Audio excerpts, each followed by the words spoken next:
Perfecto. Ahí está.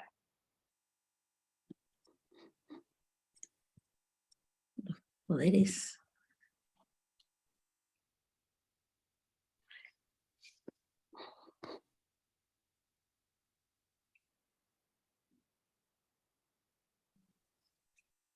Ahí está.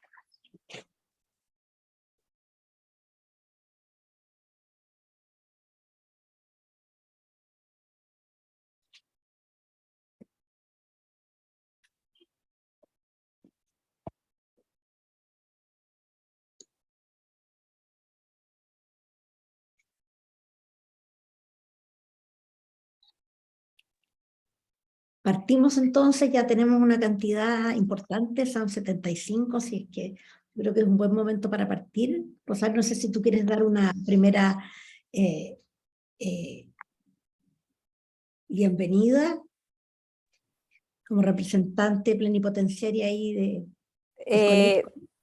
Sí, bueno, estoy muy contenta que podamos realizar esta instancia. Yo creo que a todos como papás, y especialmente en estas etapas como de cambio, que justamente fue pensado en estas épocas de transición, es súper importante contar con herramientas, así que siempre poder escucharte, María Alicia, y a la Ninosca es muy interesante y súper provechoso, así que ojalá que todos también puedan aprovechar este momento, aprovechar de hacer preguntas también, y los talleres que vienen la próxima semana. Y si es que ven algunos coapoderados que no han ingresado todavía, aprovechen sus chats de WhatsApp para decirles que ingresen, porque es demasiado importante la asistencia de todos para que estemos en línea con nuestros niños. Bueno, lo que nos convoca hoy día es algo sumamente importante, es un hito que va a ser clave en la vida del desarrollo de sus hijos, que es el ingreso a primero básico. Por eso estamos haciéndolo, como decía la Rosario, al final del año, tratando de hacer sentido de qué consiste este desafío y sobre todo, cuál es el rol que los papás tienen que cumplir. Para los que no me conocen, yo trabajo hace 12 años con papás de niños con distintos tipos de dificultades y trabajo hace muchos años más haciendo asesoría y acompañando a distintos colegios en los procesos de convivencia escolar y de liderazgo y de relación profesor-alumno. Por lo tanto, en esa calidad estoy acá, y además mamá de 5 hijos, por lo cual tengo 2 nietos, una nieta y un nieto, así es que aquí estoy precisamente para poderlos ayudar y hacer sentido. Muchas veces los papás me dicen, yo voy al colegio a buscarlo, no sé si a alguno de ustedes le pasa, le digo, ¿y cómo te fue hoy día? Y no me dicen nada, ¿no? Si a alguno le pasa, ¿ah? Pueden sentirse que le pasa. Eh, y yo le digo siempre a los papás, ojo, ten mucho cuidado con hacer preguntas evaluativas. El preguntarle cómo te fue es una pregunta evaluativa, como si hubiera una performance que tuvieran que cumplir detrás, un determinado rendimiento, que ellos tampoco saben exactamente cuál es, ¿no? Pero lo intuyen, ¿no? Estamos en un mundo de indicadores, de logros, de todas esas cosas, y no es muy difícil que como papás nos pongamos un poco en esa misma tónica, y que es una tónica que no ayuda, sino que generalmente limita precisamente la disposición que los niños y niñas deben tener a la hora de enfrentar un primero básico, donde ya los aprendizajes son mucho más sistemáticos que lo que ustedes han vivido hasta ahora en la etapa preescolar. Bueno, dicho esto, tenemos una presentación y vamos a tener apuntes de esto que vamos a hacérselos llegar también. No sé si se los puedes poner en el chat, Ninosca, para que los papás puedan tener ese apunte y ustedes después en el camino, si algo les quedó dando vuelta, pueden decir, ah, ¿qué fue lo que dijo la María Alicia en esto? Ahí está, ¿ok? De manera que dicho esto, vamos a partir este desafío. Ah, lo que sí hay que preguntarle, porque algunos de ustedes, bueno, dime qué es lo que tengo que preguntarle. Es muy importante que el niño sienta que él sigue presente en la vida de ustedes, en el corazón de ustedes cuando ellos y ellas no están con ustedes. Es muy importante llegar y darles como la bienvenida, ¿no? Qué rico verte, estuve pensando en ti en la mañana, me imaginé lo que estaba haciendo en el colegio, en fin, cualquier cosa, pero que el niño sienta. Lo que importa es que lleguemos a ese encuentro y le entreguemos la alegría de verlo, ¿no? Más que qué pasó en el colegio. Y cuando uno hace esto, ¿no? Puede pasar perfectamente que ellos espontáneamente nos cuenten algo, ¿no? Nosotros a veces le decimos a los niños acá en las sesiones cuál fue la buena y la mala noticia de la semana, ¿no? Y ahí los niños muchas veces nos cuentan en esta modalidad un poco más lúdica, ¿no? No directamente tipo preguntas si nombre, carné, ¿no? Eres culpable de algo, etc., ¿no? Eso como un ejemplo. Bueno, dicho esto, vamos a nuestra presentación y a nuestra conversación. Como dijo Ninoska, no teman anotar cualquier pregunta que sea importante para ustedes, es importante para nosotros, ¿no? Que es otra disposición muy importante que nuestros niños necesitan sentir, que el error no es un enemigo del aprendizaje, que es lo único que conduce al aprendizaje. Por lo tanto, también vamos a aprender de que no hay pregunta mala, ¿no? No se supone, ¿no?, que nacimos sabiendo, y educarnos se está volviendo más fácil. Por eso que es importante estos espacios de reflexión conjunta.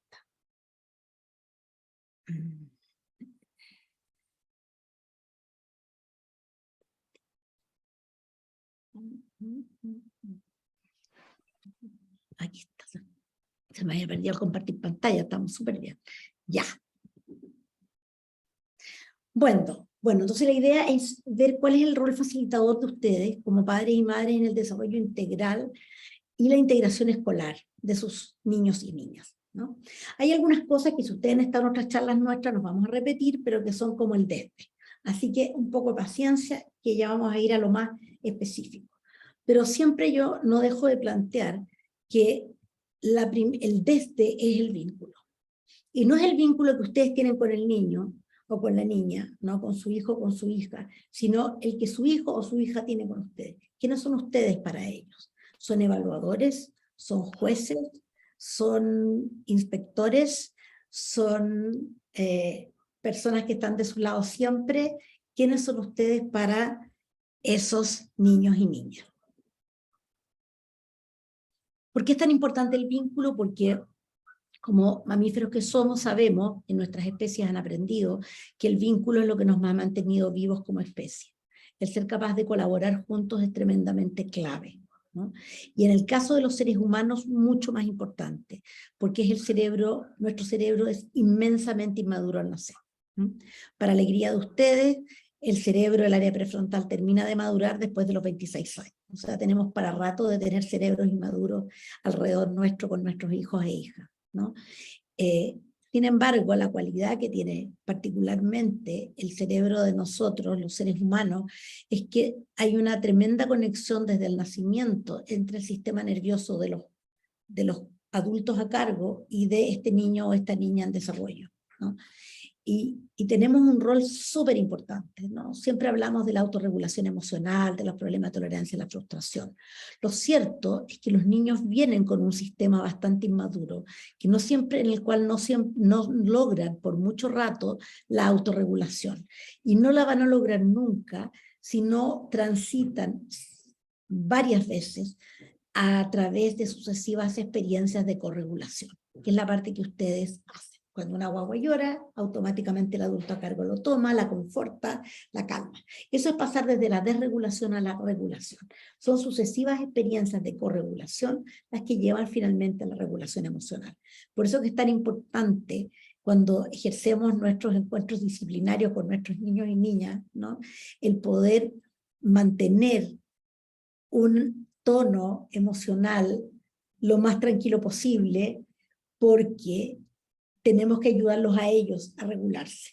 Y cuando nos ven desregulados, sienten que ellos son más de lo que nosotros podemos manejar. Y eso es un hallazgo muy complicado, ¿no?, porque en ese momento ese niño se siente técnicamente huérfano. Entonces el vínculo es este imperativo preeminente, por eso que partimos de eso, ¿no? Yo no puedo pretender educar a un niño o guiarlo si el vínculo está roto, ¿no? Me decía hoy día un papá en una reunión, me decía, un papá nuevo, decía, cuando salgo con él solo es súper fácil y se va y hace cosas y no tengo ni un problema, por ejemplo, ¿no? Y eso es por el vínculo, porque en ese momento ese niño siente la exclusividad del vínculo y es cuando mejor funcionan los niños, ¿no? Muchos niños. Y en ese sentido, el vínculo hace que seamos más fáciles de conducir. Incluso a los adultos, cuando ustedes como adultos están en la mala entre ustedes, ¿no? Créanme que nos ponemos mucho más puntúos con la otra persona, ¿no? Cualquiera sea esta otra persona, la pareja, el amigo, la amiga, el pariente, y los hijos también, ¿no? Por lo tanto, tenemos que estar auscultando la relación, y muchas veces temas de resistencia de nuestros niños significa que no están en la relación correcta con nosotros. No están dependiendo de nosotros, nos quieren mandar, se han colocado en una posición dominante, ¿no? Y nos quieren mandar, lo que es muy asustante para ellos, porque se supone que están cableados para ser nuestros cachorros, ¿no? Y para que nosotros los podamos proteger. De manera que este vínculo cálido es el contexto de la maduración. ¿Por qué? Porque además este cerebro tiene una particularidad. Muchas veces uno dice, ¿para qué es el cerebro? Es para pensar. No. El cerebro tiene como función primordial mantenernos viables y vivos en el mundo, ¿no? Por lo tanto, el cerebro es capaz de sacrificar y eliminar funciones, emociones, etcétera, si considera que esas interfieren con nuestro funcionamiento básico, ¿no? Que es lo que tiene que preservar. Entonces el cerebro puede hacer dos cosas muy bien: defenderse o madurar, ¿no? Así como vemos esta guaguita calentita, tranquila dentro de la guata, ¿no? ¿Qué es lo que reemplaza esa calma del vientre materno? Una correcta relación. Una relación segura y cálida es lo que reemplaza eso y hace que nuestro cerebro esté tranquilo. Nosotros hemos vivido recientemente un periodo de pandemia en que nuestros cerebros no estuvieron precisamente tranquilos, sino que bastante alarmados, ¿no? Y eso todavía nos tiene un poco complicados. Yo siempre les decía a los papás durante ese periodo de pandemia, les decía, los niños no se van a sentir seguros porque el mundo sea un lugar seguro. De hecho, no lo es. Es porque el vínculo con ustedes es seguro. Y es el vínculo con ustedes lo que les hace sentir a ese cerebro que están a salvo, que están guardados, que pueden madurar, ¿no? Entonces la base es el vínculo y no la conducta, ¿no? Porque es este vínculo, ¿no?, de nuestra hija o de nuestro hijo con nosotros lo que nos empodera para poderlos conducir. Es que lo hace buscarnos, querer estar cerca nuestro, querer seguir lo que nosotros hacemos, querer gustarle las cosas que nosotros gustamos. Es algo natural. Y es igualmente natural al revés. Si ese vínculo está cortado, lo natural es resistir. Porque ustedes estarán de acuerdo conmigo que no querrían ustedes que su hijo o su hija se dejara conducir con alguien con quien no tienen vínculo. Ahora, eso puede pasar con nosotros. Y muchas veces hacemos parentalidad en frío.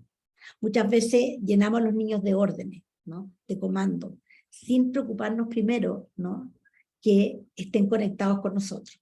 Y eso es especialmente importante para los niños de la edad de ustedes. Funcionan muy mal, ¿no?, si no están en una correcta conexión con nosotros, ¿no? Por lo tanto, muchos problemas de disciplina al final son un problema de conexión, ¿no? Entonces, solo esta relación activa nos hace permeables para ser conducidos, para ser educados, para cuidar a nuestros niños y nuestras niñas. Si sus niños y niñas les han entregado el corazón a ustedes y se sienten seguros con ustedes, puede que les pasen cosas difíciles afuera, pero van a estar protegidos, porque ustedes son los referentes, ustedes son su lugar seguro. La relación es su lugar seguro, la relación de ellos y ellas con ustedes, ¿no? Entonces tenemos que, y este es un tema bien importante para lo que se nos viene, tenemos que proveer un contexto de cuidado, tenemos que equilibrar permanentemente el cuidado de nuestro hijo o nuestra hija con la invitación a ser su propia persona. ¿Qué significa esto? Que los animemos, ¿no?, a enfrentar los desafíos. Y este próximo año van a tener un montón de nuevos desafíos, ¿no? Y ahí están ustedes para acompañarlos y para que no sientan que esos desafíos son un riesgo, ¿no?, sino que son un desafío, son una aventura, son una oportunidad. Entonces, ¿cómo son estas relaciones correctas? Es una invitación incondicional a existir en nuestra presencia. Si ustedes piensan en su vida personal, yo trabajo con los papás de los niños, por lo tanto, esto me lo encuentro todo el tiempo, ¿no? Papás o mamás que en su propia experiencia como niños no sintieron que hubo partes de ellos que no estaban invitados a existir en la relación, que no cabían en la relación. Habían partes de ellos que no eran gustadas por sus padres. Y que muchas veces ellos, a lo largo de su vida, sintieron efectivamente esa reacción cuando se relacionaban con ellos mismos. Partes de ellos que no les gustaban, no sentir que son lo suficientemente buenos para ser queridos incondicionalmente. Esto debe ser sentido como un regalo, y esto es importante porque se ha impuesto desde hace muchos años atrás un método de crianza muy basado en la recompensa, en el castigo. ¿Y cuál es el problema de esto? Que el niño empieza a sentir que el adulto está contento, está feliz y lo premia y lo recompensa cuando él o ella hace las cosas bien. Y como ellos no entienden cómo funciona el mundo, a lo largo del tiempo desarrollan una teoría subjetiva que es bastante consecuente con esto. Yo soy querido cuando hago las cosas bien. Entonces el error pasa a ser el peor enemigo. Y estamos en una plaga de niños que prefieren no hacer algo, no intentarlo, si no están seguros que lo van a hacer bien. O si les sale mal, dejan de hacer esa actividad, ¿no? Lo evitan. ¿Por qué? Porque lo sienten como una amenaza al vínculo. A mí me quieren cuando yo hago las cosas bien. Y ese es el peor enemigo del proceso de enseñanza-aprendizaje. Porque el proceso de enseñanza-aprendizaje ocurre gracias a que el cerebro pueda registrar el error y así buscar nuevas respuestas y generar nuevas conexiones. Cuando uno da una respuesta correcta es porque ya tiene el cableado. Para hacer nuevos cableados me tengo que encontrar con una respuesta incorrecta, con algo que no entiendo, con algo que no sé. Y por eso hay que entender que aprender es aventurarse, es ir siempre desde lo que sé a lo que no sé. Por eso que es tan importante que los niños no sientan que lo único importante es hacer las cosas correctas, y yo puedo equivocarme. ¿Mm? Supone responsabilizarnos a nosotros los adultos por la continuidad de la relación, no los niños, ¿no? Muchas veces los niños, cuando nosotros nos enojamos mucho en una situación disciplinaria, llegan corriendo después, perdón, perdón, perdón, mamá, perdón, papá, te quiero mucho, no sé qué. No es que tuvieron una epifanía de lo que hicieron mal, es porque sienten que la relación se cortó y vienen a ver si todavía tienen papá o mamá. Ustedes son los que tienen que restaurar la relación si se corta, no ellos. Por eso que nunca tenemos que educar en un contexto de desconexión, ¿no? Y debemos mantener una relación jerárquica. Significa que nos tenemos que hacer responsables por decidir lo que los niños no pueden decidir. Una de las cosas que también me ha tocado ver es que hay todo un tema de, comillas, enseñanza respetuosa que es bastante complicado y tiene bastantes equívocos, porque los niños no vienen cableados, los niños no saben lo que es mejor para ellos. Los niños saben lo que quieren, son una máquina de pedir, pero nosotros somos los que tenemos que definir lo que necesitan. A eso se refiere la relación jerárquica. Hay cosas que yo tengo que decidir, que mi hijo o mi hija no puede decidir. Y muchas veces, como operamos en el lenguaje, ¿no? Todos se lo hacemos con una pregunta. Ay, ¿te parece que ya es hora de irnos a bañar? Eso es una pregunta. Estoy diciéndole que eso es optativo, que puede hacerlo, puede no hacerlo. Entonces, cuidado con hacer preguntas con cosas que no son optativas, porque uno de los problemas que tenemos hoy día en términos de la tolerancia y la frustración, que los niños creen que todo es negociable y que todo es elegible. Y la verdad en la vida, no todo es elegible, no todo es negociable. Entonces, en definitiva, ¿no? ¿Qué tarea es importante? Preguntarnos, bueno, ¿cuáles son los espacios en que como familia nuestros niños echan raíces con nosotros? Hay muchas fuerzas. Y ustedes a medida que vayan creciendo, los niños lo van a sentir cada vez con más fuerza, ¿no? Cosas que los tiran hacia afuera de la familia, cosas que los alejan del vínculo con el papá o con la mamá. Por eso que es tan importante que nosotros creemos una familia con un fuerte sentido de identidad, que tengan espacios permanentes en que nos encontramos, que todas las semanas hay un día en que hacemos una cosa, otro día en que hacemos otro, y que los niños están esperando que llegue ese día. Ese es un súper buen signo. Estos niños están anidando en nuestro hogar, en nuestra familia. Se están poniendo raíces, se están sintiendo seguros, ¿no? Esta es una identidad familiar, ¿no? Que colecta, que incluye, que hace sentir que soy parte de, que yo quiero ser parte de, ¿no? Y es lo que nos va a permitir transmitirle los valores que queremos, que puedan entender lo que es bueno, lo que es importante, lo que es valioso. Proveer pertenencia, significación y cálido sentido de hogar. Vamos a lo nuestro. ¿Cuáles son las dos cosas más importantes que un niño o una niña necesita para un buen ajuste escolar? ¿No? Lo primero, ¿no?, es el ser un niño adaptativo o una niña adaptativa. ¿Qué significa esto?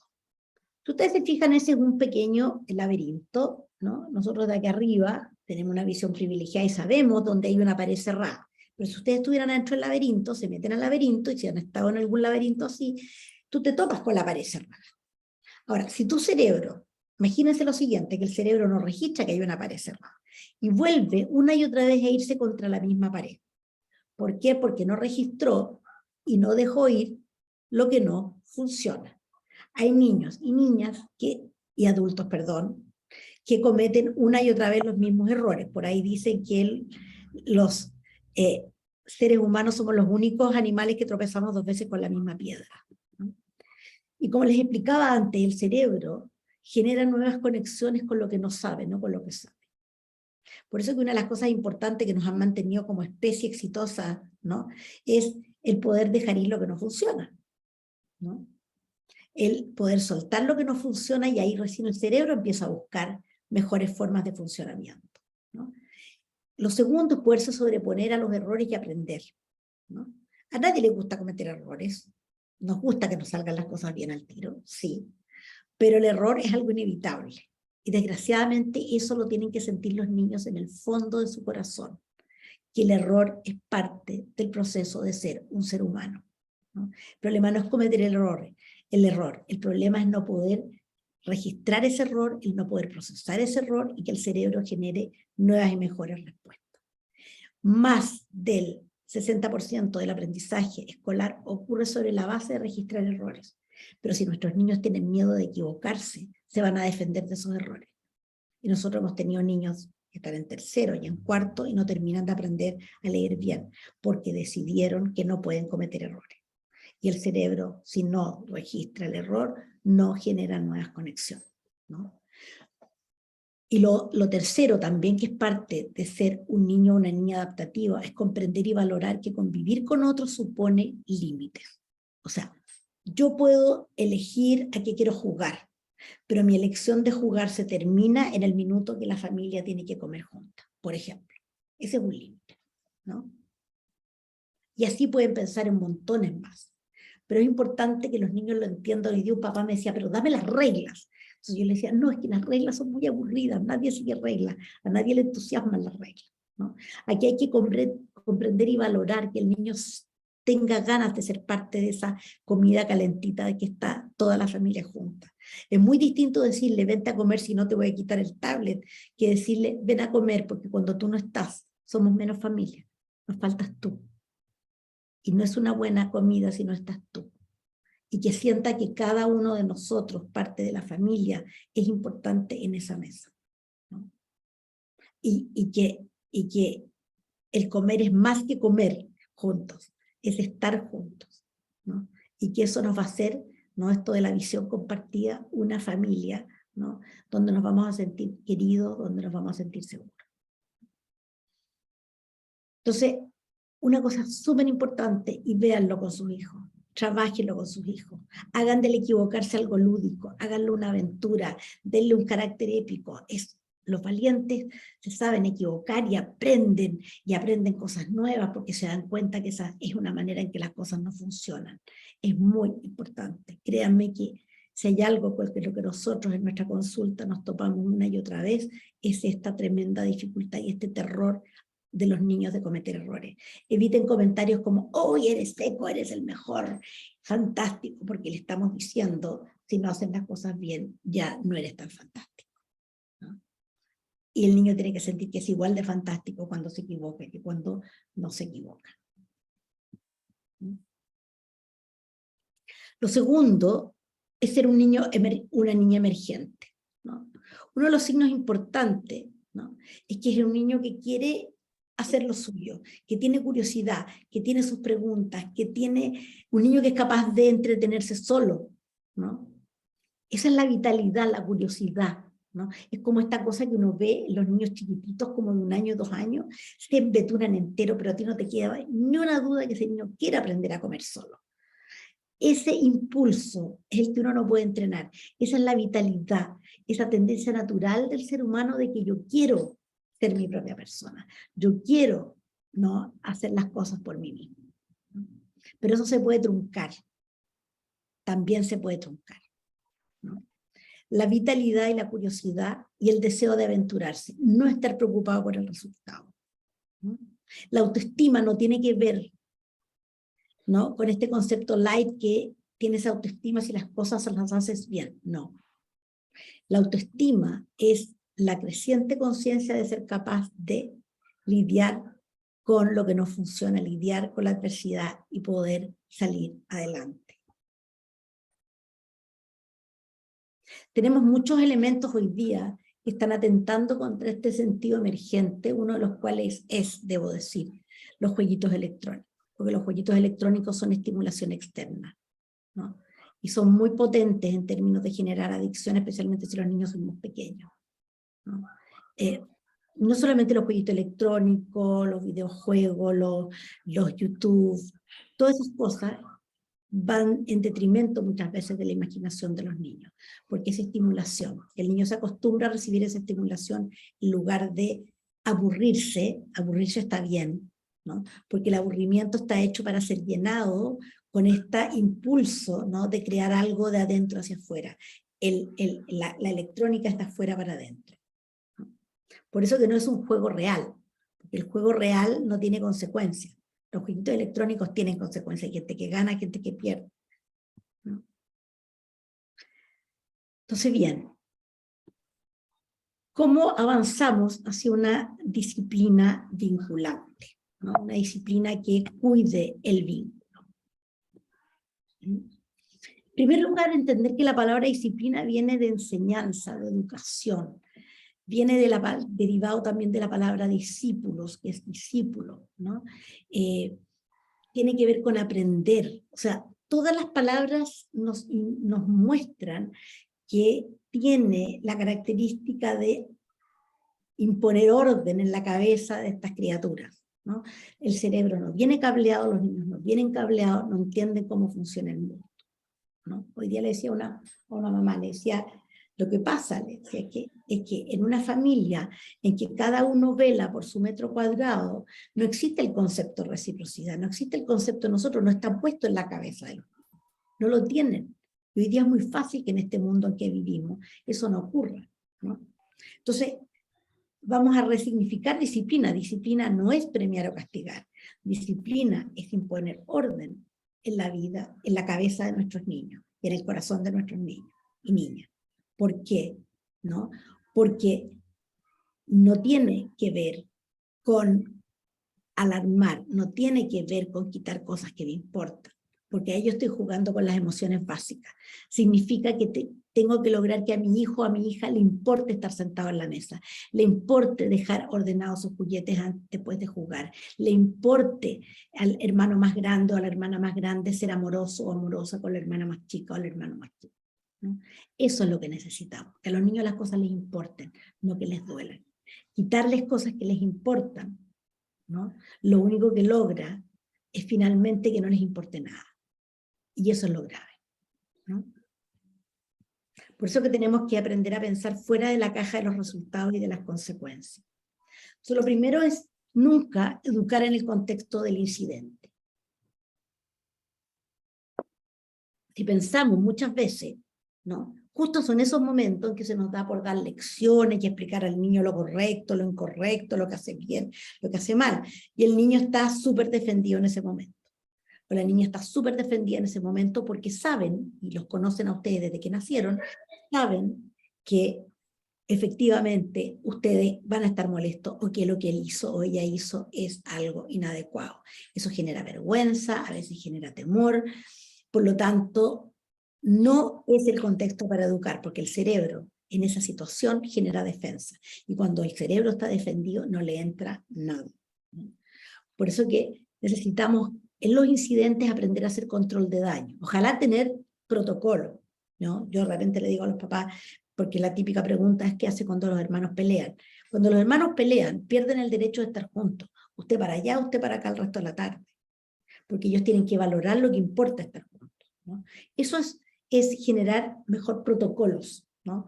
Y eso es una forma en que ustedes orquestan el ambiente y las cosas empiezan a tener sentido, ¿no? Entonces, hacer control de daño, generar erupciones seguras, canalizando la energía de ataque que pueden tener un niño en una frustración, sin ceder, ni intentar calmar, porque el peor de los mundos es cuando cedemos, cuando el niño está en la furia misma, ¿no? ¿Qué necesitamos para educar? Asegurarnos que nuestros niños estén conectados con nosotros, ¿no? Asegurarnos de que ese niño esté permeable, ¿no? Porque los mamíferos humanos somos así. Estamos cableados para solo poder ser influidos cuando estamos en una correcta relación. Cuando la relación está cortada, automáticamente nuestro cerebro dice para, resiste, resiste, resiste. Por eso muchos problemas que llamamos de disciplina son problemas de conexión, son problemas de relación, ¿no? Entonces, educarlos, vuelvo a decir, en ese contexto, no volviendo a decirle, mira lo que hiciste, que gritaste, que hiciste esto, decir cosas muy generales como una buena familia, una familia calentita, nos podemos enojar entre nosotros, pero tenemos que hablarnos bien, ¿no? Aunque estemos enojados, le decimos al otro lo que nos enojó, pero tenemos que hablarlo bien, ¿no? Por eso que es tan importante que nosotros mantengamos nuestro tono también, porque si no es como complicado decirle que ellos se mantengan tranquilos si nosotros no nos mantenemos tranquilos. Entonces, poder transmitir en ese contexto, ¿cómo podemos hacer para que las cosas funcionen distintos? ¿Qué tenemos que hacer distinto? No se confíen en que los niños les hagan promesas. No, es que nunca más lo voy a hacer. Ok, yo sé que no quieres hacerlo nunca más. Primero te digo que alguna vez lo vas a hacer de nuevo. No te preocupes, yo sé que eso pasa. Pero también vamos a buscar juntos una manera de hacerlo distinto. Y ahí es cuando creamos un protocolo, ahí es donde creamos algo distinto. Lo guiamos, lo ayudamos a lidiar con una situación que no está pudiendo lidiar, ¿no? Y tratar en ese contexto de ayudar a que a nuestro niño le importen las cosas, que quiera ser parte de una familia amorosa, que quiera ser parte de una familia cariñosa, que quiera ser parte de una familia que comparte juntos, que se ríe juntos, ¿no? Y para eso implica poder cuidar ciertos aspectos importantes, para que las cosas no funcionen para todos. No sé, Nino, si hay hasta aquí alguna pregunta. Sí, teníamos una pregunta casi al inicio de María José, que yo creo que algo de contexto se fue dando, pero ella nos planteaba que, claro, que desde lo que entiende, en el colegio no se hace una evaluación con notas, sobre todo en esta edad, en el fondo. Pero aún así, el tema de la competitividad está muy presente y se ve mucho en los niños. O sea, si bien la metodología del colegio apunta a fomentar, aprender del error, entre los pares tienen mucho este tema de competir, mucha presión, el hecho de no querer equivocarse, entonces quién lo hace mejor, quién es el más rápido, quién contesta primero, y eso en el fondo ella nos señalaba ahí que le pasa con su hijo de kinder y también le pasa con su hijo de segundo básico, y que aún siendo muy chicos y estar, por así decirlo, como en este contexto, tienen ese tema muy presente. Bueno, ese es un ejemplo súper importante de cómo hoy día tenemos muchos elementos socializadores en competencia con nosotros.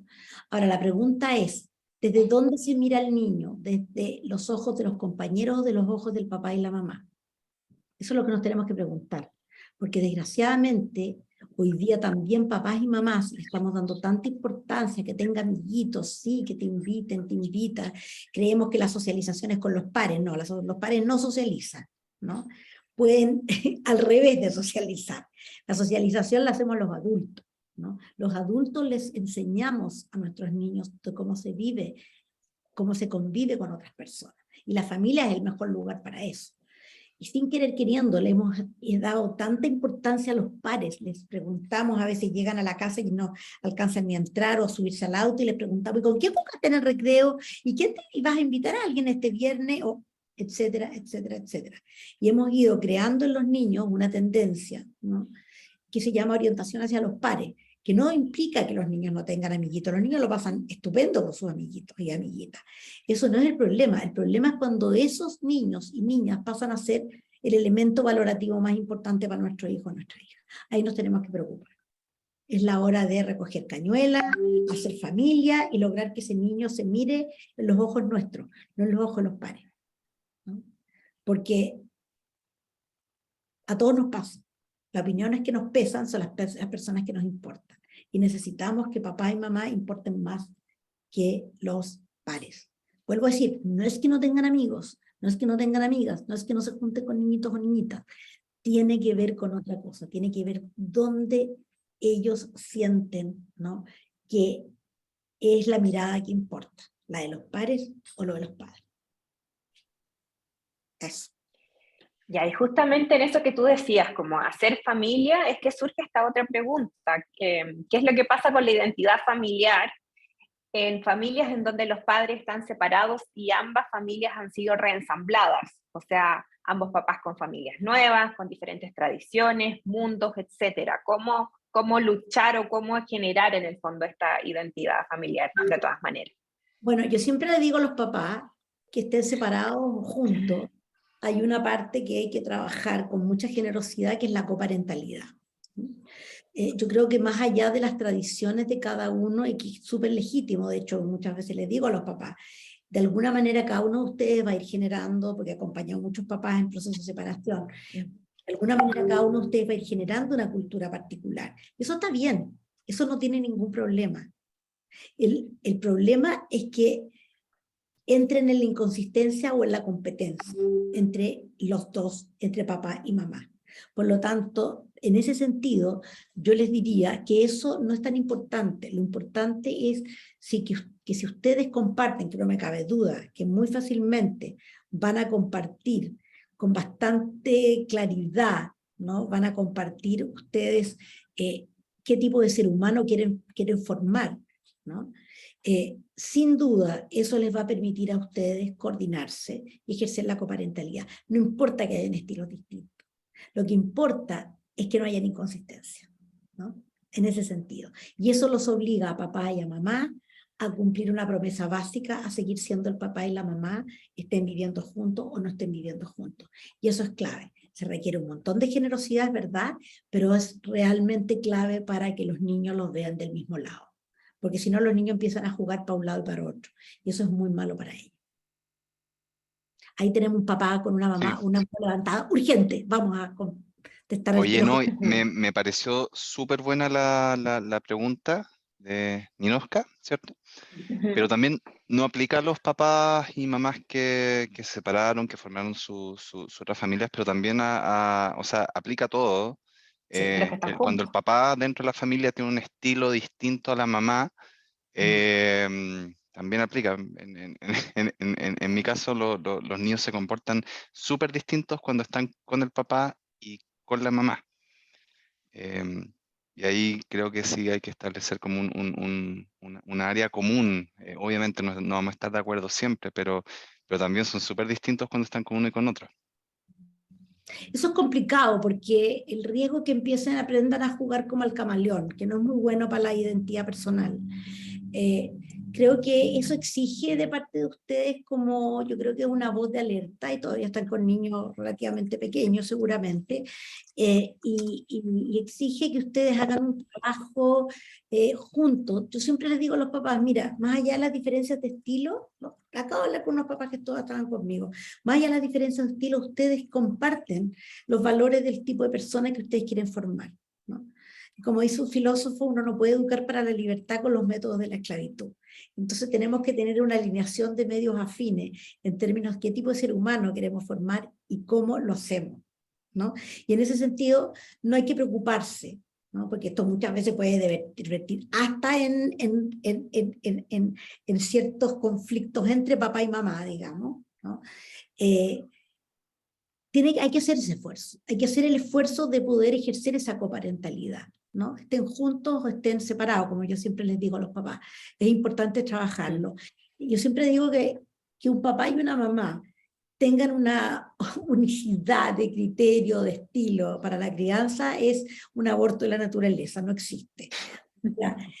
Es algo que hay que construir, ¿no? Y hay que construirlo con mucha apertura y generosidad, por el bien de los niños, porque la familia es una, y hay que construir ese como espíritu de familia, como esa lógica de acción compartida de esta familia, ¿no?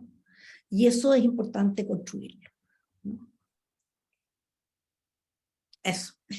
Y que se va construyendo constantemente, porque Así ahora en es. esta etapa de la vida en la que estamos, por la mayoría con niños en kinder, hay cosas que nos funcionan ahora y que más adelante también vamos a tener que ir replanteando la Exacto. pubertad, la adolescencia, y es un constante elemento que está en construcción. Pero sí, Exacto. Muchas por ahí gracias. estamos con preguntas, querida. ¿Hay alguna otra más que esté por ahí, Nino? ¿Alguna otra persona? En el Déjame. chat al menos no, y Ya. manitos tampoco veo. Ok, le echamos para adelante. Bueno, como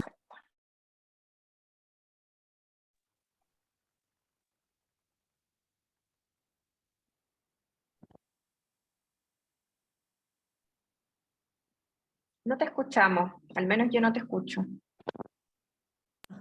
algo hizo mi sub que lo Ahí cerré. sí, ahí sí, ahí sí. Bueno, como decía antes, es muy importante, aquí vamos, les voy a recomendar unas lecturas que son muy buenas. Hay libros, los de Daniel Siegel. Daniel Siegel es un neurocientista muy erudito en el tema, es un muy buen investigador y que tiene libros extremadamente complicados de neurociencia, pero también desarrolló una serie de libros extremadamente amigables para poder hacernos comprender a papá y mamá de qué manera nosotros podemos, ¿no? Iluminados un poco por entender cómo funciona este cerebro, ayudar a que este cerebro de nuestros hijos sea cada vez más integrado y más posible de que puedan desplegar todas sus potencialidades. Lo mismo el libro de Gordon Neufeld, De regreso al vínculo familiar, ¿no? También son libros que les pueden ayudar mucho en esta fase en que ustedes están, para los temas que nosotros estamos viendo. Entonces, como decía antes, la disciplina empieza por casa, ¿no? Y aquí hay unos ejercicios que yo les dejé, porque lo que tenemos que aprender, y que es muy importante, es aprender a responder frente a las dificultades, los conflictos con nuestros hijos, y no a reaccionar. Y preguntémonos cuántas veces respondemos. Cuando respondemos implica hacia un fin, tenemos un objetivo, qué es lo que queremos que mi hijo, mi hija aprendan esta pasada, cómo puedo aprovechar este error para que este niño aprenda y que le importe algo, etcétera, etcétera, etcétera, ¿no? Pero a veces nosotros no estamos en un buen tono, por lo tanto aquí hay varios ejercicios, unos más fáciles que otros. El primero, sobre todo, ¿no? Dura en 15 segundos más o menos estamos listos, y cambia brutalmente nuestra forma de funcionar, porque se ha visto que los distintos estados emocionales tienen distintos patrones respiratorios. Entonces nosotros podemos cambiar nuestro estado emocional a través del patrón respiratorio, ¿no? Y esto nos sirve a nosotros en primer lugar para poder estar en un estado adecuado, para poder enfrentar una situación disciplinaria con mi hijo, mi hija, sobre todo intentar no hacer daño y no cortar la relación, ¿no? De manera que ahí tienen varios ejercicios que ustedes pueden después aplicar y pueden prepararse también para enfrentar una situación. Y si en algún momento están demasiado fuera de ustedes mismos, ¿no? O con unos deseos profundos de darle la lección de su vida, salgan de la casa, den una vuelta a la manzana, tomen un café, dejen pasar, ¿no? Y creen algún tipo de estrategia. Esto no funciona bien así, hijo o hija, vamos a conversarlo después, ahora el papá o la mamá tienen algo que hacer y atender, pero después cuando estemos con calma lo vamos a ver esto para que funcione distinto, ¿no? Y quiero explicarles un poquito, ¿no? Lo que estamos haciendo muchas veces, el riesgo de activar emociones básicas en los encuentros disciplinarios, ¿no? Hay una cosa que típicamente todos hacemos, ¿no? Y todos hemos hecho, yo mamá de 5 hijos, créame que lo hice más de una vez, que el niño no se quiere ir de un lugar y yo le digo, chao, me voy, ¿no? ¿Y qué es lo que esperamos? Que el niño salga corriendo, y muchas veces los niños salen corriendo, ¿no? Hasta que ya no salen corriendo, porque me ha tocado niños en la consulta que ya no salieron corriendo. Porque eso se rompe en algún momento, es como un elástico que en algún momento el cerebro dice, no, basta de esto y no más, no reacciona. Entonces el riesgo de poder activar emociones básicas como la vergüenza, la alarma, la separación. La separación es la emoción más horrorosa que puede tener un ser humano, que es perder el vínculo. Porque les vuelvo a decir, el vínculo es de lo que depende nuestra supervivencia como especie. Por lo tanto, es muy amenazador perder ese vínculo, ¿no?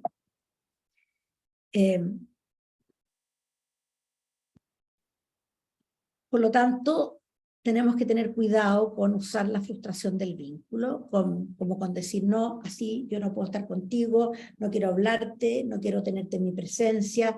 Eso es cuando uno usa el vínculo, ¿no? Usar la alarma, como les decía antes, ¿no? Cuando uno alarma al niño para que se mueva la cautela, porque cuando uno genera una separación, ¿no? Activa el cerebro para que cierre esa separación, ¿no? Entonces nosotros le generamos la separación al niño, generamos alarma siempre, generamos separación del vínculo y el niño corre para cerrar esa brecha, ¿ya? Y muchas veces viene y como les decía antes, viene y nos dice, perdón, perdón, perdón. No es que entendió lo que hizo mal, está alarmado, ¿no? La vergüenza, ¿no? Entonces, este tema tenemos que tener mucho cuidado porque no estamos educando, sino que estamos usando la activación emocional para que se mueva hacia la conducta que los adultos estamos demandando, ¿no? Y ese es un negocio muy riesgoso porque, como les explicaba antes, el cerebro puede tolerar un cierto nivel de alarma, de separación, de vergüenza, etcétera, de distintas emociones básicas que nosotros usamos, y hay un minuto que el cerebro dice, basta, ya no puedes tolerar más vulnerabilidad, deja de sentir. Y cuando los niños dejan de sentir vergüenza, dejan de sentir empatía. Y cuando los niños dejan de sentir alarma, se meten en conductas riesgosas, ¿no? Tenemos muchos adolescentes hoy día metidos en conductas altamente riesgosas, ¿no? Y eso tiene que ver con que se les rompió el sistema de alarma, ¿no? Si muchos comportamientos, además, pensemos en esto, si muchos comportamientos inadecuados son producto de la dificultad que están teniendo los niños para lidiar con la frustración, entonces les decimos, como no puedes con la frustración, déjame quitarte algo que te gusta para darte un poco más de frustración, lo que es bastante ilógico, porque lo que estamos haciendo es apagar el incendio con parafina. Y también con respecto, muchas veces los papás dicen, no, pero es que tengo problemas porque me está mintiendo, ¿no? Un niño miente porque de alguna manera algo lo alarma, ¿no? Y lo alarma nuestra reacción a su falla, ¿no? Entonces lo alarmamos más. No eres confiable, eres deshonesto, nos mentiste, etcétera, etcétera, ¿no? Entonces, ojo con las emociones básicas, no juguemos con las emociones básicas, porque cuando se vence el elástico, el cerebro tiene esta capacidad, que es lo que aparece en el estrés postraumático, ¿no es verdad?, de que el cerebro bloquea ciertas áreas y que el funcionamiento se complica bastante. ¿Qué cosa podemos hacer, no? Y les digo esto porque sus hijos el próximo año van a tener muchos desafíos y ese cerebro va a tener que hacer muchos aprendizajes nuevos y por lo tanto necesitamos tener un cerebro lo más calmado posible, lo más seguro posible, ¿no? No estar permanentemente en una pelea con él o con ella, ¿no? Ahora, cuando recurrentemente un niño no logra lidiar con una situación, no le hagan una y otra vez que prometa que nunca más lo va a hacer. Cambien la situación. Cuando un niño no puede lidiar todas las veces, se mete las patas de los caballos en esa situación, es la hora de cambiar la situación. Ojo, esto puede a veces estaba hablando con una mamá, puede significar dejar de visitar a algunos parientes. Puede significar, ¿no?, cambiar algunas cosas, ¿no? Dejar de hacer algunas cosas, hacer más otras, ¿no? Pero ojo, cuando un niño una y otra vez se mete las patas de los caballos en la misma situación, es la hora de que tenemos que hacer reingeniería en esa situación, ¿no? Muchas veces a los niños les falta el libreto de lo que tienen que hacer. Preparen un libreto frente a las situaciones que el niño no maneja bien. Actúen el libreto con el niño. como si fuera un juego de roles. ¿Cómo lo vamos a hacer la próxima vez que estemos en la casa de la abuelita? Va a pasar esto, hagamos yo soy la abuelita, tú eres no sé qué, o al revés. Hagamos juego de roles. El cerebro se cablea exactamente igual en juego de roles o en situación de juego que en la vida real. Por eso que el juego además es tan importante, porque mientras el niño juega, el cerebro se está cableando, cosa que no pasa en el caso de los jueguitos de estimulación, ¿no? Entonces hay que estructurar las acciones requeridas en los libretos, aceptar responsabilidad para decidir lo que vaya en el mejor interés del hijo o de la hija para el cuidado.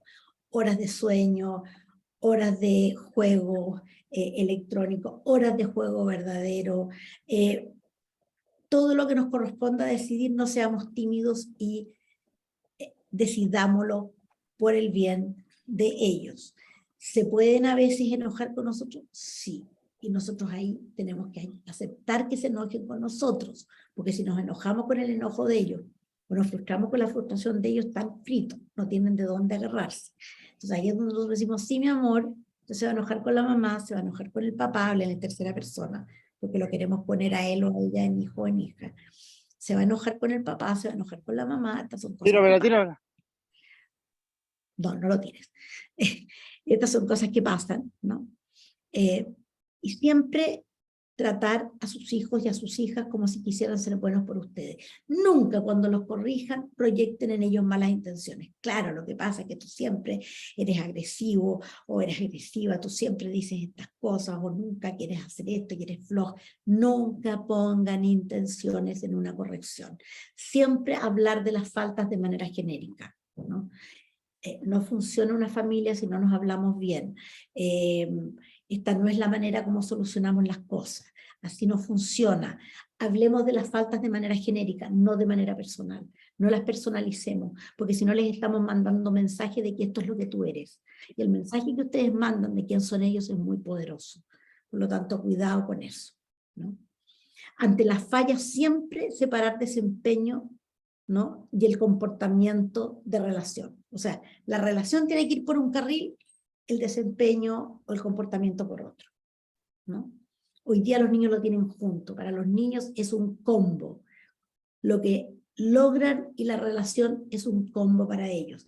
Y esa es una amenaza cierta y tremenda al aprendizaje, ¿no? Y a muchos otros aprendizajes, no solamente el aprendizaje escolar o académico, el aprendizaje social, el aprendizaje personal, ¿no? Es muy importante que el niño no sienta amenazada la relación cuando él o ella falla. Hay que mantener el buen trato y la continuidad de la relación, a como dé lugar. Y compensar la inmadurez acompañando lado a lado a sus hijos en los procesos de mejora, ¿no?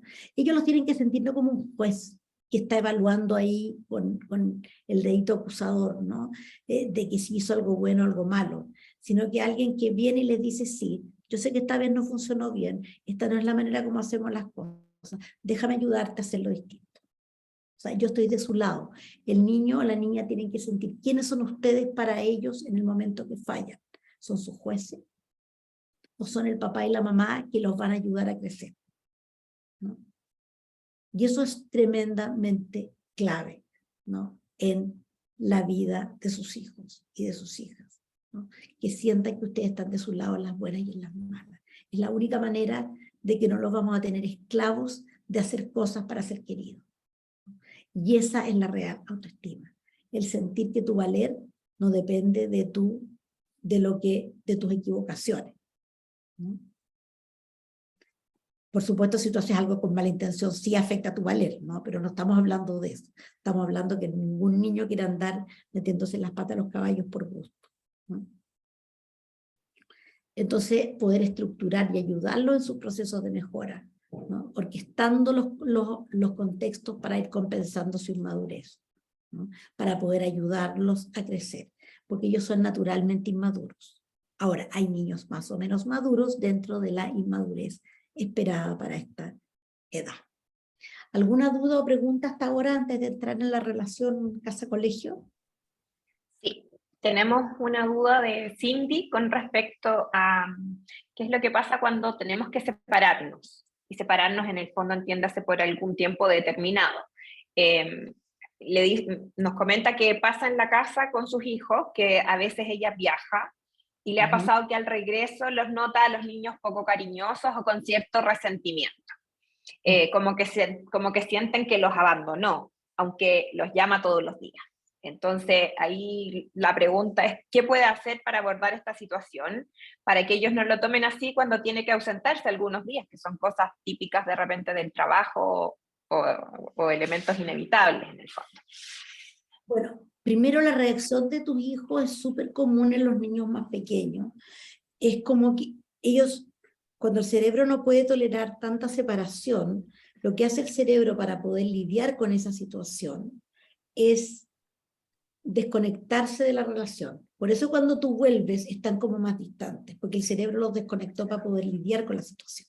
Ahora, algo que generalmente no se hace y es súper importante, es ayudarlos a hacer el duelo con la separación antes de que tú te vayas, ¿no? Yo siempre les digo a los papás, mira, como 10 días antes, 15 días antes, tú empiezas a hablar de esto, cómo lo vamos a hacer, nos vamos a echar de menos, me voy a acordar de ti, me saco una foto con él o con ella, o con ambos, ojalá personalmente si son varios niños, y me llevo todas las fotos, las pongo en mi velador, les mando fotos de que voy a tenerlos en mi velador, me acordé de ellos, etcétera. Ayudo o les dejo algo que es importante para mí, para que me lo cuiden. Tengo que puentear, eso se llama puentear la separación. Yo genero un puente y los ayudo a hacer el duelo antes. Sí, vamos a estar un poco tristes, yo sé, me voy a acordar de ustedes, esto es difícil. No crean que eso los va a hacer. Si tienen que llorar, van a llorar con ustedes y van a haber aceptado tu partida antes de que tú te vayas, ¿no? Ahora lo que está pasando es que ellos están, evidentemente tú te estás diciendo que ellos están sintiéndose mucha separación, a pesar de que tú los llamas todos los días, etc. Déjales cosas, genera cosas más concretas, ¿no? Desde llevarte un dibujo de ellos, desde dejarles algo tuyo, busca, te están avisando que es más separación de la que están pudiendo tolerar. Por lo tanto, fíjate en eso. Ten rituales de despedida y rituales de regreso. También eso te puede ayudar. Gracias por la pregunta. Bueno, y Suni nos pregunta también un tema que sabemos que arduamente sale en estas charlas el año pasado con los playgroups, porque ahora veía muchos nombres repetidos y yo decía, ¿por qué me suenan? Obvio, trabajamos el año pasado con este nivel también, entonces hay muchos que yo creo que ya no están viendo las caras por más que segunda vez. Pero Suni nos pregunta qué hacer frente a una pataleta. Ok. Bueno, esta es una cosa bien importante porque se da frecuentemente. Frente a la pataleta, nosotros normalmente, desgraciadamente, ponemos toda nuestra atención en la erupción de energía de ataque. Léase patadas, combo, insultos, golpes de puerta, roturas de cosas, hay rompedores, gritadores, hay distintas variedades de erupciones. Lo que no nos damos cuenta es que esa erupción nos está avisando que ese niño o esa niña está teniendo dificultades de aceptar, ¿no? Y hacer duelo por las cosas que no son como él o como ella espera.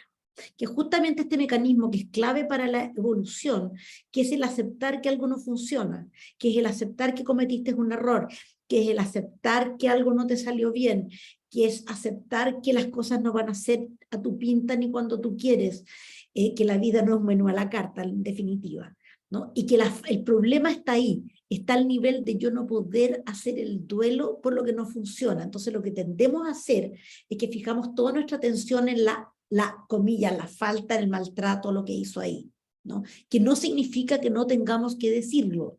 Yo tengo que decir y relevar el maltrato, porque no es aceptable en una familia.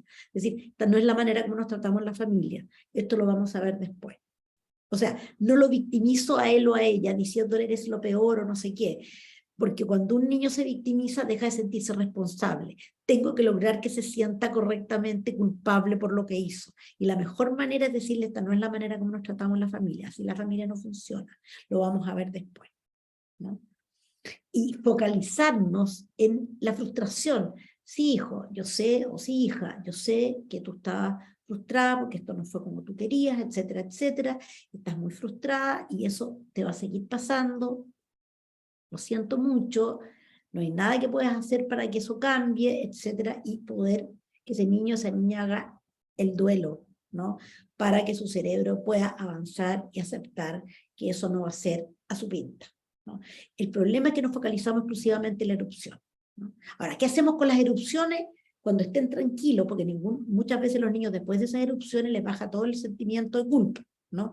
Pucha, que no sé qué, porque sintieron que la relación se cortó, ¿no? Por eso que hay que generar protocolos. ¿Cómo vamos a hacer cuando te venga esto? ¿No? Vamos a tener el cojín de la rabia, vamos a tener si eres bueno para romper cosas, vamos a tener cosas que tú puedas romper, vamos a tener un mono porfiado para que le puedas pegar, algo, pero vamos a practicar además esa manera de reaccionar, de manera que darle al libreto al niño de cómo va a reaccionar y cómo va a canalizar, y así yo me pongo de su lado, ¿no? Déjame ayudarte a sacar esa energía de ataque, déjame ayudarte a botar esa rabia porque estás muy frustrado o muy frustrada, ¿no? Y te pones del lado de tu hijo o de tu hija, ¿no? En el sentido, no del lado de lo que hizo mal, te estás poniendo del lado de la frustración que no pudo procesar, porque ese es el gran problema, no poder procesar que algo no es como debe ser, y son niños que se empiezan a volver cada vez más rígidos, y si no son las cosas a su manera, entran en estas erupciones, y eso implica una rigidez mental bien importante que se traduce en cosas bien complicadas después.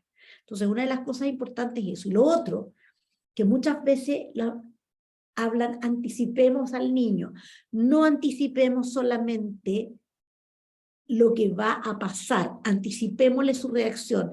Uy, ahora te vas a estar muy frustrado y te van a venir unos enojos súper grandes con la mamá, te van a dar ganas de decir palabras feas, etcétera, dependiendo de lo que el niño haga. Entonces yo le prescribo, ¿no? Me acuerdo de una mamá que me decía, ¿sabes qué me pasó? Me dijo, le prescribí todo eso y el niño me dijo, pero mamá, ¿qué pasa? ¿Qué va a pasar? Es que ahora te toca bañarte.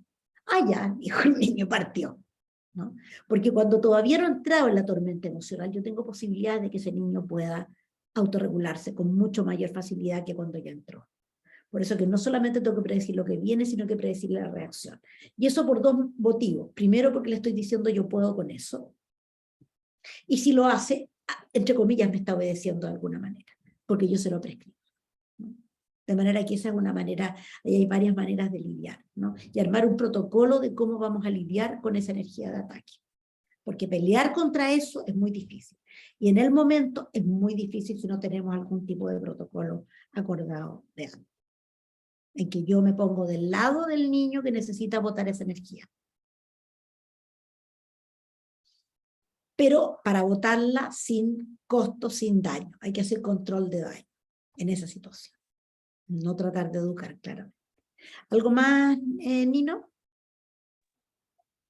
A ver, déjame revisar. No. Ok. No, solo nos aportaba Claudia que también sirve usar la caja de las emociones, la Claudia Celis. Sí, También mucho. nos puede servir como para poder utilizarla como herramienta. Hay ¿alguien tiene una manito levantada ahí, parece? María José, Aguad. Sí. Sí. Tengo una Dale. pregunta que tiene relaciones como bien genérica, porque afortunadamente no es mi caso, pero post pandemia la convivencia escolar en general ha sido súper compleja porque los niños están más eléctricos, como digo yo, ¿sí? Están con menos tolerancia a la frustración, y en general las reacciones frente a la frustración también son más intensas. Hay niños que en definitiva hay niños que antes eran un amor y hoy día son niños que hacen bullying o que andan molestando un poco más a propósito a los pares, ya sea físicamente o con palabras diciéndoles, y a eso iba mi pregunta también, que la del inicio, el tema de la competitividad, que hay niños que dicen, eso está mal, dibujaste mal, escribiste mal, qué feo pintas, ¿sí? Entonces, obviamente los niños que tienen ese tipo de comportamientos evidencian una carencia, ¿sí? Pero en el fondo, ¿cómo eso se puede manejar a nivel de comunidad? Porque al final esos son niños que también están sufriendo, no solo lo sufre el que recibe el comentario desagradable o el golpe o lo que sea, sino que también lo sufre el propio niño y los padres y la familia, ¿sí? Entonces, cómo se puede manejar ese tipo de situaciones a nivel de comunidad y para que todos estemos más o menos de acuerdo en qué pasos seguir, porque al final a ese niño lo van a castigar, le van a hablar, le van a decir que eso no se hace, esos no son los valores del colegio, qué sé yo, pero le va a entrar por un hoyo y le va a salir por el otro porque el patrón continúa, está subyacente, ¿cierto? Entonces, ¿cómo manejarlo de una manera que sea constructiva para el niño que, entre comillas, para el niño que molesta o para el niño que está haciendo el síntoma, y también para los niños que reciben eso, ¿cachai? En el fondo que sea como un círculo virtuoso más que castigar solamente el mal comportamiento.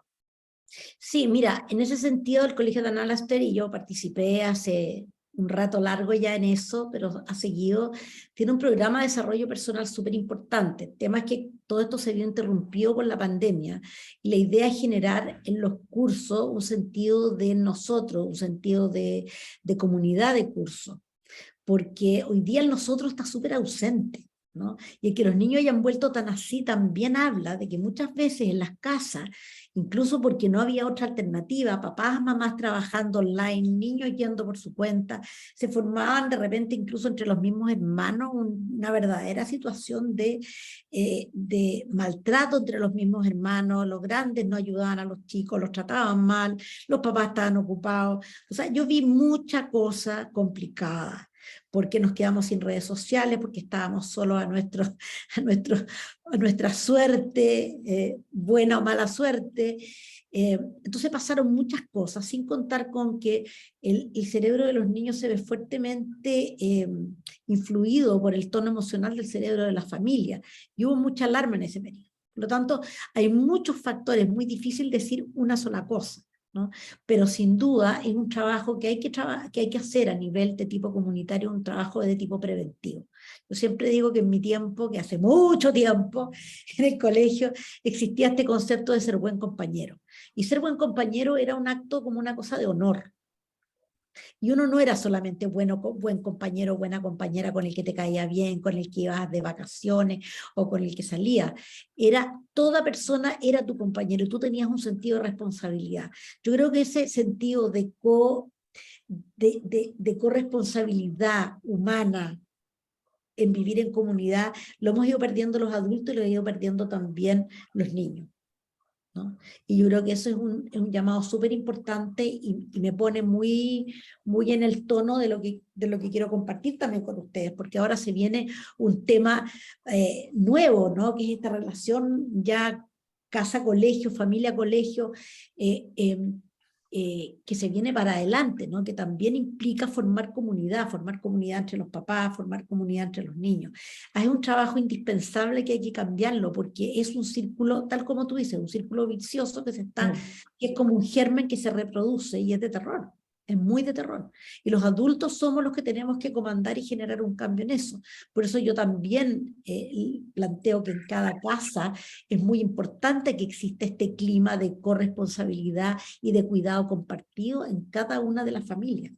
Porque si no está en la familia, tampoco va a ser natural si la casa es una tremenda competitividad, obvio que el colegio va a ser una tremenda competitividad. Y no necesito decir que el mundo es una tremenda competitividad, ¿no? Por lo tanto, creo que uno de los desafíos importantes es no ser reproductores del sistema, sino que ser correctores del sistema, al menos dentro de nuestra familia, ¿no? Esperando tener un futuro más promisorio. Sí, en esa misma línea es que Juan nos estaba consultando por el chat, porque pregunta en el fondo cómo se da la corrección entre mellizos o gemelos sin entrar a alimentar justamente eso, la competitividad. Yo creo que más allá de que sean mellizos o gemelos, cada niño, y yo siempre les digo esto a los papás, y también se lo digo a los profesores cuando hago capacitación de profesores, uno como alfa de la manada tiene que darse al tiro un marco. Es decir, cada uno de ustedes es distinto. Por lo tanto, cada uno de ustedes, yo sé lo que cada uno necesita. Ahora, una de las cosas importantes es que siempre que podamos, evitemos arretar un niño frente a otro niño, un hijo frente a otro hijo, otra hija. Busquemos, como tenemos que tenerlos colectados, como decimos nosotros, con una relación activada para que podamos influir, tratemos de hacerlo en un contexto de uno a uno, ¿no? De manera de que los otros no estén expuestos. Pero muchas veces pasa que los niños te empiezan a dar instrucciones. Ah, pero ¿y cómo a él y a mí me hiciste esto? ¿Y por qué ahora tú también le vas? No permitan que entren en eso. Ahí es donde usted dice, mira, cada uno de mis hijos es distinto, y yo soy el papá o yo soy la mamá y sé lo que cada uno de mis hijos o mis hijas necesita. Por lo tanto, yo voy a decidir lo que cada uno necesita en cada momento. Porque yo conozco a cada uno de mis cachorros, cada uno es distinto. O alguno de ustedes igual al otro. Fíjense, todos somos distintos, ¿no?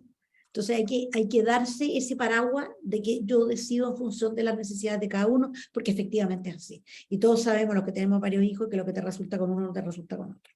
Por lo tanto, claramente tiene que ser así, ¿no? Ok.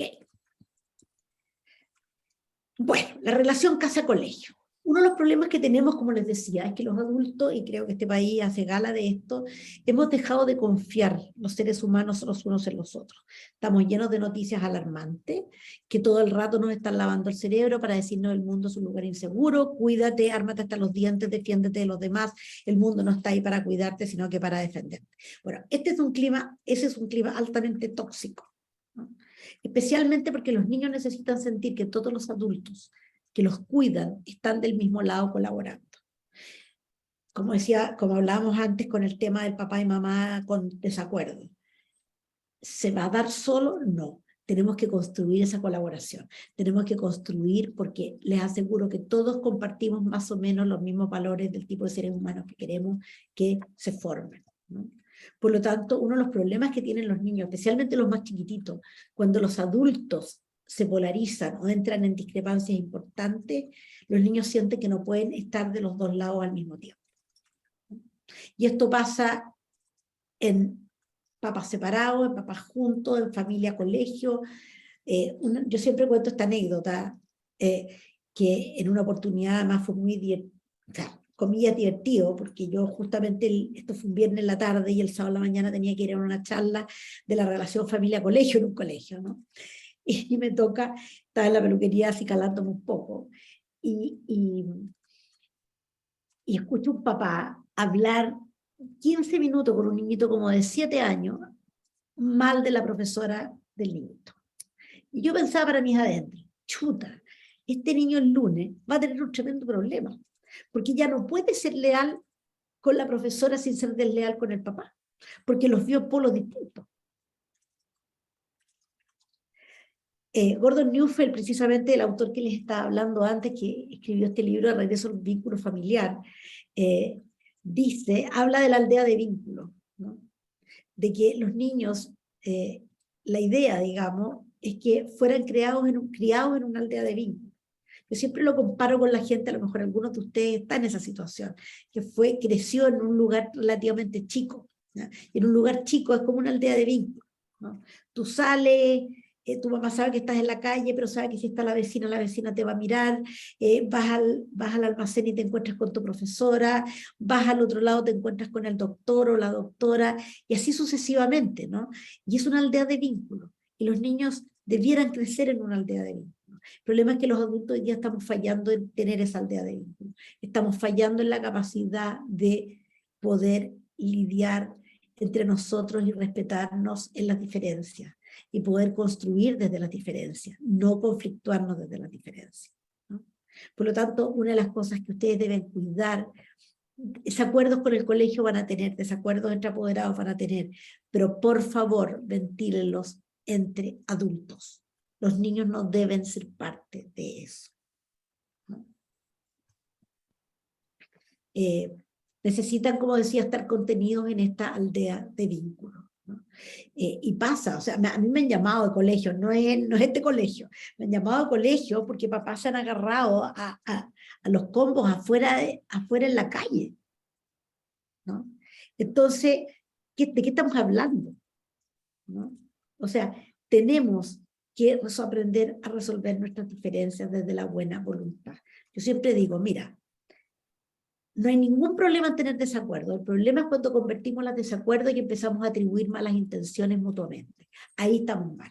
Y eso es lo que ustedes tienen que cuidar. Cuando trabajemos y tengamos desacuerdos con el colegio, no rompamos la relación.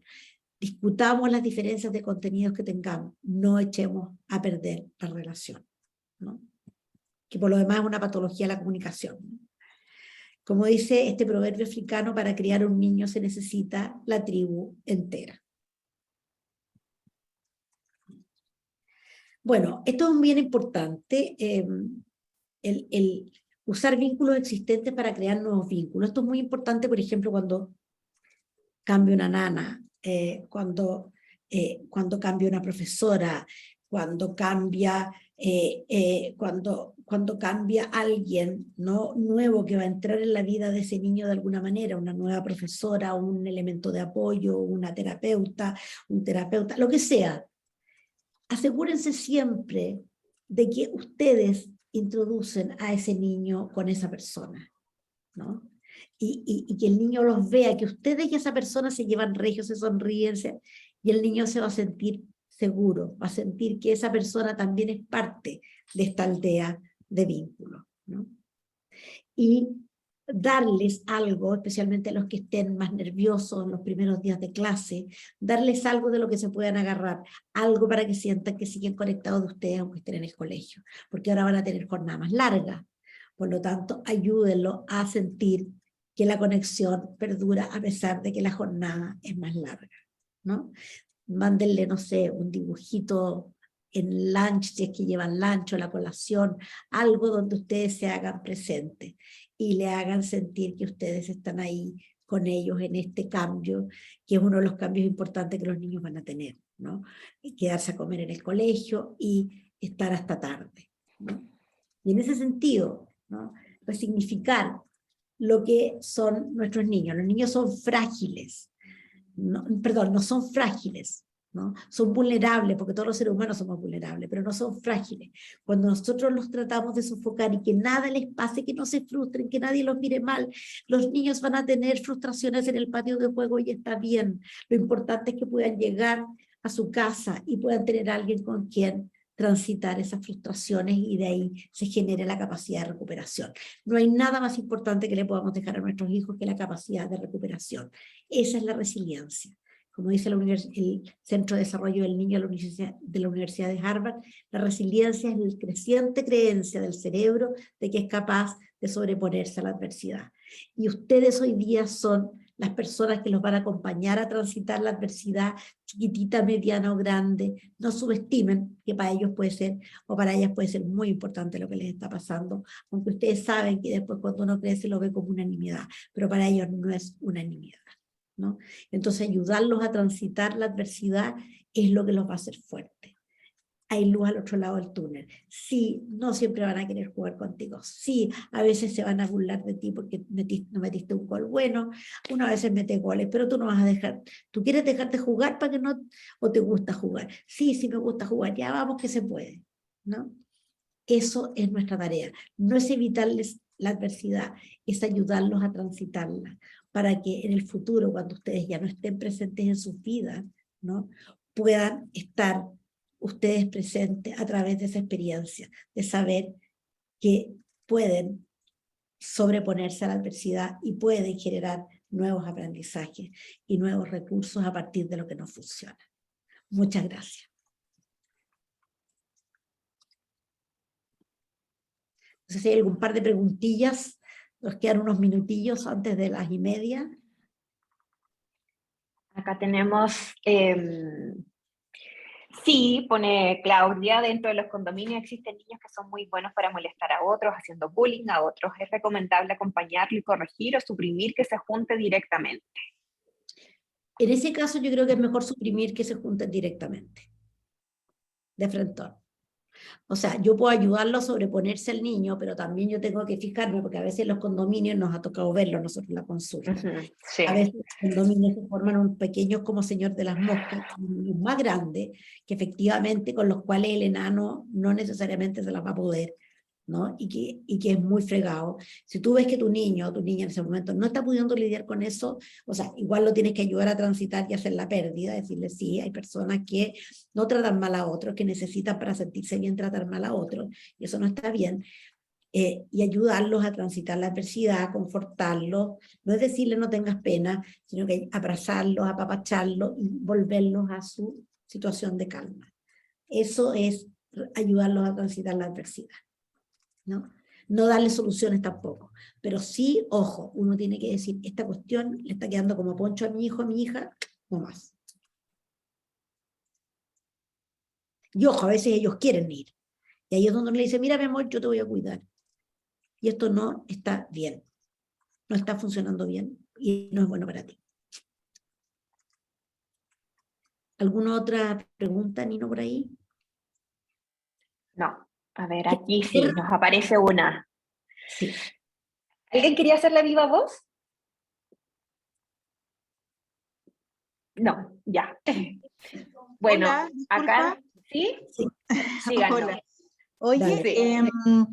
es normal, o sea, que un niño no quiera jugar o integrarse con sus pares Sí, y que él siempre. se sienta cómodo jugando solo y corriendo y disfrutando de su break solo. Sí, absolutamente, absolutamente. De hecho, una de las cosas que nosotros muchas veces hacemos con los niños más reservados es que ellos mismos lleven cosas en los recreos que les entretengan a ellos y que eso hace que otros niños se empiecen a acercar a ellos, ¿no? Y sin querer queriendo se van juntando con niños que tienen las mismas como afinidades y es totalmente normal en un niño, en los niños más reservados, ¿no? Absolutamente. Y a veces los torturamos a los pobrecitos queriendo que se tengan que juntar. No, de hecho, no es fundamental, ¿no? Está totalmente bien, está totalmente correcto. ¿Algo más Y que por antes? último, sí, Vicky nos preguntaba acá qué hacer para que hagan caso. En el fondo es la frustración de padres ahí, porque claramente, o sea, pone ahí, repetir las cosas miles de veces no funciona y sin tener que perder la paciencia. En el fondo, Ya, ¿qué qué hacer? bueno, me sirve cualquier cantidad de esa pregunta, por lo siguiente, porque eso muestra la inefectividad de lo que estamos haciendo. Damos órdenes de la mañana a la noche, nos acostamos como bolsillos dados vueltas, y al día siguiente sabemos que tenemos que dar las mismas instrucciones de terror. ¿Qué es lo que está fallando? Lo que está fallando es que no estamos instalando, no estamos generando internalización en los niños, no estamos generando una capacidad instalada, no estamos dejando capacidad instalada, porque los estamos manduqueando, nos estamos trabajando para que las cosas les importen. Yo siempre digo a los papás, miren, no sé, te invento, la mañana es un zafarrancho combate, un desastre, gritos, mando, etcétera, etcétera. El fin de semana haciendo un picnic en la plaza, en otro lado, no sé qué, comprando helado, conversando, andando en bicicleta, yendo al cerro, lo que sea. Ahí cuando están todos calentitos y les, ¿saben, niños? Esta familia no está funcionando muy bien, ¿no? Y como les encantan las cosas de equipo, una familia es como un buen equipo. ¿Ah? ¿Qué pasa si al arquero se le ocurre no atajar y al otro se le ocurre no sé qué, no defender? ¿Funciona o no funciona? No funciona. Y una familia también, cada uno tiene que hacer algo que le toca. ¿Ustedes creen que la mañana está funcionando bien nuestra salida en la mañana? ¿Es entretenido o es fome? No, que hay gritos, que no sé qué, no sé. Sí, ¿qué vamos a hacer distinto? ¿Cómo vamos a hacer una familia calentita? Ahí es cuando empezamos a meter la visión compartida. Porque eso es lo que necesitamos, que el niño quiera colaborar, que el niño quiera ser parte de ese colectivo y no que sea obediente. Los niños obedientes, así como te obedecen hoy día, le van a obedecer a otros, a cualquiera. No quiero tener niños obedientes. Necesito instalar que hay ciertas cosas que no se eligen, ¿no? No se elige cómo nos levantamos, cómo nos dormimos, ciertas cosas, y lo trabajamos juntos y les vamos dando un sentido. Y hacemos que ese niño diga, sí, yo quiero ser parte de eso. ¿Significa que lo va a hacer siempre? No. Pero después yo no le vuelvo a hacer toda la conversación de nuevo. Yo le digo, hijo, hija, entiendo que hoy día tiene uno a veces, y uno a veces, incluso la primera conversación lo puede decir. A veces nos va a dar lata hacer esto. Por eso que es importante saber por qué es importante. Porque eso nos va a decir, ah, pero si yo no estoy en la mesa, no es una familia completa, porque falto yo. Entonces es importante que yo me preocupe de estar en la mesa a tiempo, ¿no? Ese es el tipo de cosas que tenemos que instalar. Las órdenes son agotadoras y generan resistencia. Y te ponen automáticamente en un rol de adversario, porque tú eres el que ordena, al otro es el que tiene que obedecer. Cuando tú tienes visiones compartidas, tú eres el coach. Ya, mi amor, yo sé que hoy día está un poquito, a veces no, ¿se acuerda que dijimos que nos va a costar a veces más? Pero usted sabe por qué tiene que hacer esto. Vaya que se puede, ¿no? Entonces, ese es el gran problema de las órdenes. Los órdenes tienen patas muy cortas, muy cortas. Y hay un minuto en que los niños además se hacen expertos, y eso es muy grave. Eso es lo más grave. Probablemente tenemos púberes, adolescentes, ¿no? Prepúberes, expertos en resistir las órdenes de los papás, pero que no tienen agenda propia. No saben lo que quieren, no saben lo que les importa. Necesitamos que a nuestros niños las cosas les importen, no que les duelan. Y eso es lo que estamos fallando en hacer, que les importe ser parte de esta familia, de esta visión compartida. Eso es lo que los va a mover, eso es lo que los va a motivar de adentro hacia afuera, donde ustedes no tienen que hacer presión, porque van a tener un niño que va a estar orientado y va a caminar y vamos a remar para el mismo lado. Gracias por esa pregunta muy importante. Así que, bueno, muchas felicitaciones, nos parecen ahí una charla muy clara, muy práctica, muy aterrizada, son parte de los comentarios que aparecen en el fondo en el chat. Indicarles, como les puse ahí también, a los que de repente están haciendo otras cosas o están simplemente escuchando, la JEP les van a hacer llegar la grabación y también la presentación. Ellas son las que por medio de la plataforma del colegio seguramente les va a llegar a cada uno de ustedes. Y la próxima semana vamos a estar trabajando en talleres, aplicando también parte de lo aprendido y fortaleciendo en el fondo estos conocimientos que estuvimos abordando hoy. El día martes, Chamicero, el día miércoles, Las Condes, y el día jueves, Peñalolén. En 2 horarios, pero si alguien tiene alguna dificultad, se lo manifiesta en el fondo a la JEP y ahí nosotros hacemos los cambios necesarios. Así que eso, y nos estamos viendo entonces la próxima semana.